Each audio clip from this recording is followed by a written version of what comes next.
nasugatan? Natuod na rin. Natuod lang yung tuod mo? Hindi naman kayo namaksak. Hindi kayo namaksak. Maksak kayo. Saan po kayo galing? Galing na po ang Pangasinan. Nagkukumpulan sa gilid ng madilim na kalsada ang grupo ng mga rider ng madatna ng UNTV News and Rescue Team sa kahabaan ng MacArthur Highway, Barangay Sampaloc, Kapalit, Pampanga, mag-aalas 12 na ng madaling araw nitong Linggo, March 31. Ayon sa driver ng motorsiklo, galing sila sa Pangasinan at pauwi na sana sa Makati City nang madulas sa mabuhangin at hindi pa naayos na kalsada kaya ito sumemplang. Kinilala ang mga biktima na si Rogelio Domingo Jr., 31 years old, at Christine Joy Reyes, 27 years old, parehong taga Makati City na pawang nagtamo ng gasgas sa kaliwang paa at kamay.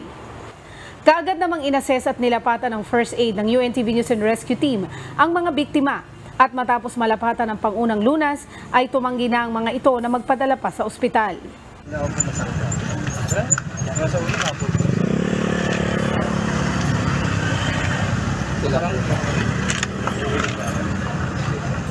Dito po sa likod. Dito sir, masakit. Dito. Kapain ko likod nyo ha. Dito, masakit. Alas 2 naman ng madaling araw nitong Sabado, March 30, habang binabaybay ng UNTV News and Rescue Team ang kaparehong kalsada sa Barangay Sampaloc, Kapalit, Pampanga, ay pinara sila ng 2 security guards upang humingi ng tulong. Nakaupo na sa tabi ng kalsada ang 2 biktima na sumemplang din ang motorsiklo matapos mabulaga sa sirang kalsada. Kayo vlogging.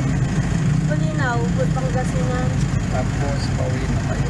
Pauwi na. Tapos dito na banda, madilim. Hindi namin napansin may lubak pala dyan. Tapos patagal lang, hindi lang kami tumalis. Nagtamo ang mga ito ng galos at gasgas sa kanang siko, maging sa kanang tuhod nito, pababa hanggang sa kanang paa. Ayon sa nakasaksi, 2 beses na nawala ng malay ang lalaking biktima. Nakahalando din ito sa gitna Kaya agad naman namin tinakbuhan. Yung lalaki, pinilit niya na kilid yung motor niya. Tapos nung pagbalik niya sa gitna, para saklolohan naman yung asawa niya yata, saka naman siya nahimatay na 2 beses, kaya nabilita kami tumawag ng Kapalit Rescue. Sakto nga dumaan kayo, kaya narespondihan natin kaagad.